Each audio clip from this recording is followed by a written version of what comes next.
Bismillahirrahmanirrahim. Assalamualaikum warahmatullahi wabarakatuh. Halo sahabat semuanya.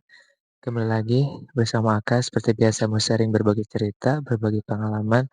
Semoga saja bisa bermanfaat buat kalian semua.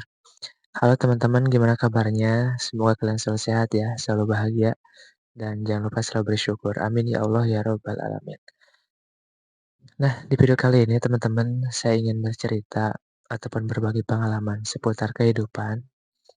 Di mana ketika kita mungkin ya banyak problem ataupun persoalan dalam hidup dan ternyata, tentunya di setiap masalah, setiap ujian, cobaan itu, setiap manusia itu beda-beda. Ada orang yang mungkin masih punya ibu, masih punya orang tua, tapi,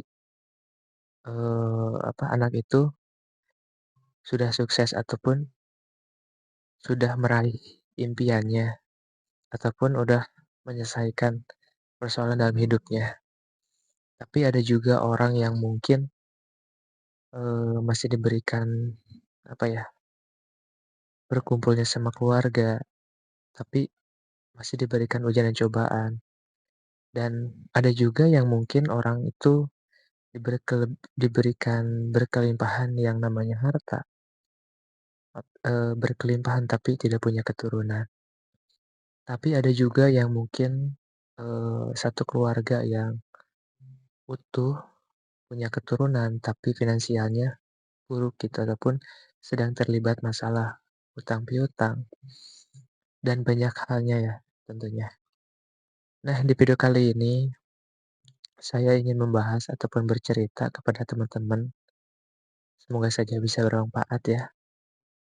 Dan ternyata apapun masalah kita yang mungkin sedang kita hadapi saat ini, eee, kalau kita sudah mentok sana sini, sudah ngerasa tidak ada jalan, sudah tidak ada ngerasa ada yang bantu kita, entah itu saudara, orang tua, ataupun teman kita, ataupun siapapun lah yang berbentuk manusia yang sudah tidak bisa membantu kita, atau sudah tidak lagi orang yang membalas WA kita, sudah tidak lagi orang yang bisa menolong kita, tapi hanya Allah yang bisa dan hanya Allah yang mendengar curhatan kita, keluh kesah kita.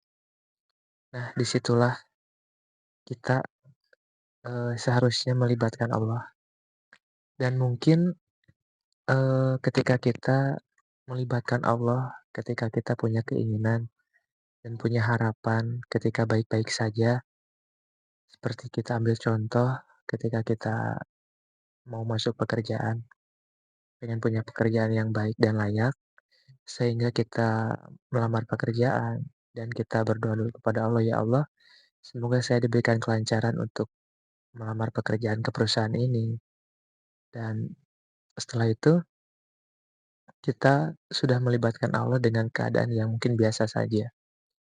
Tapi pada akhirnya, setelah itu, setelah kita melamar pekerjaan itu, kita sudah ngerasa yakin bahwa kita akan keterima ke perusahaan itu, sehingga faktanya, kita tidak keterima di perusahaan itu misalkan.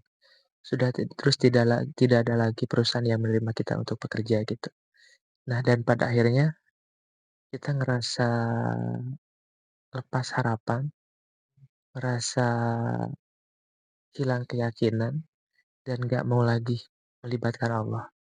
Nah, dan itu mungkin yang pernah saya lakukan juga teman-teman, ketika ada hal yang mungkin, ingin kita gapai tapi tidak sesuai yang kita inginkan.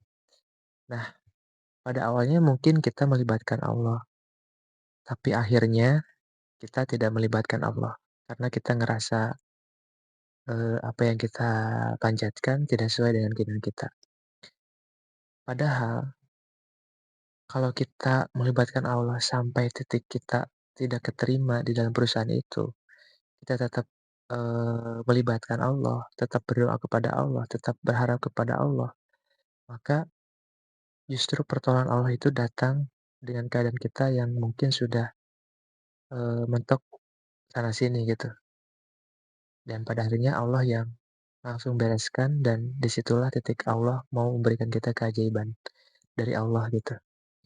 Entah mungkin kita nggak diberikan pekerjaan, kita nggak masuk ke sebuah perusahaan, mungkin kita diberikan usaha ataupun hal lainnya gitu ya, dengan keajaiban Allah berikan pada kita gitu. Tapi pada intinya kalau kita selalu melibatkan Allah, justru yang saya rasakan itu adalah ketika ketika keadaan kita benar-benar sudah mentok sana sini, kita tetap melibatkan Allah, maka banyak yang berkata ataupun barang siapa yang doa teraniaya itu cepat Allah kabulkan dan Allah, ijabah gitu doanya walaupun orang itu sering maksiat, sering melakukan dosa, tapi ketika orang itu sedang terzolimi, sedang teraniaya, tapi doanya doanya itu dengan secara bebasnya Allah kabulkan gitu.